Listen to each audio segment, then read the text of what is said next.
And gun violence is on the rise in recent years, and on Thursday, President Biden is set to speak and possibly sign executive orders that might change gun violence right here in the U.S.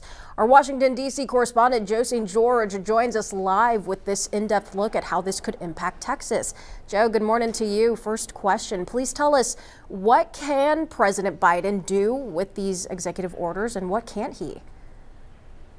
Yeah, a lot of people in Texas certainly going to be paying attention to this when you look at the homicide spikes around the United States. There are a number of major cities in Texas that saw some of the biggest increases. Austin, Texas, saw one of the largest bumps of any major metropolitan city in the entire country. There's also seen spikes in places like San Antonio. Places like Houston have seen large homicide spikes as well. You ask the police department in Corpus Christi, they're obviously going to tell you about certain conditions around the state that have changed in the last couple of years with violent crime. So the president is heading to New York on Thursday to talk specifically about gun violence in cities. He's going to emphasize the need to keep funding police departments. He's going to emphasize the need for new initiatives by the Justice Department to look at gun trafficking. That's the illegal shipments, if you will, of firearms from one place to another. You ask a lot of people, they say south of the border is perhaps a concern.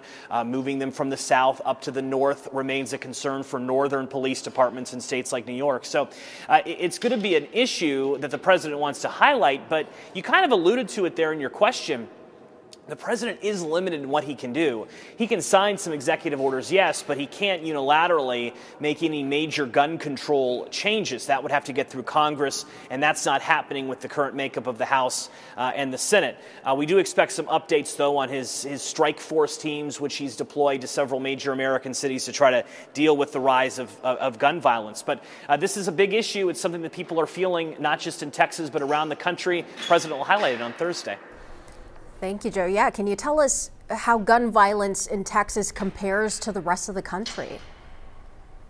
Yeah, to be clear, every part of the United States is seeing a major spike in crime. There are some few exceptions, but you've seen increases in major American cities around the United States. And they are some of the highest numbers since the early 1990s. So this isn't just a major city in Texas thing. It's happening in the north just as much as it's happening in the south. And it potentially is a political problem for President Biden and Democrats as they head into the 2022 midterm elections. If people don't feel safe in their community, oftentimes what happens is that they push back, not just on local officials, but perhaps on federal officials. The president making clear, though, this week that he is not supportive of that defund the police movement, which was talked about so much a couple summers ago. He believes more help for the police is needed. How much he can actually get to local police departments around the country, including Texas, time will tell.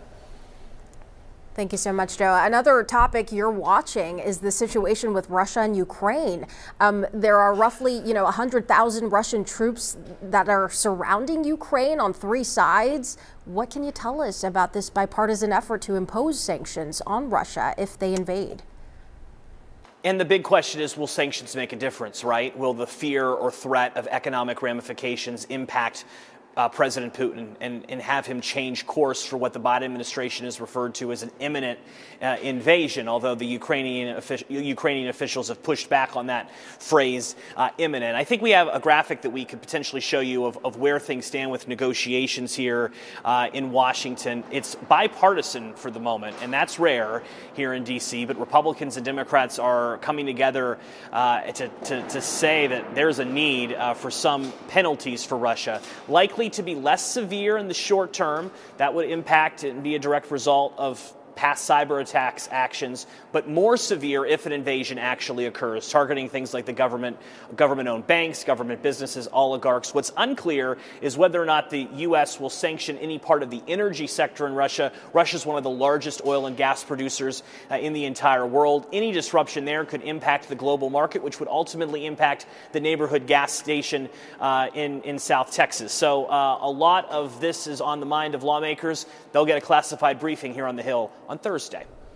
Joe, thank you so much for that breakdown and for your time today. We look forward to speaking with you again next week.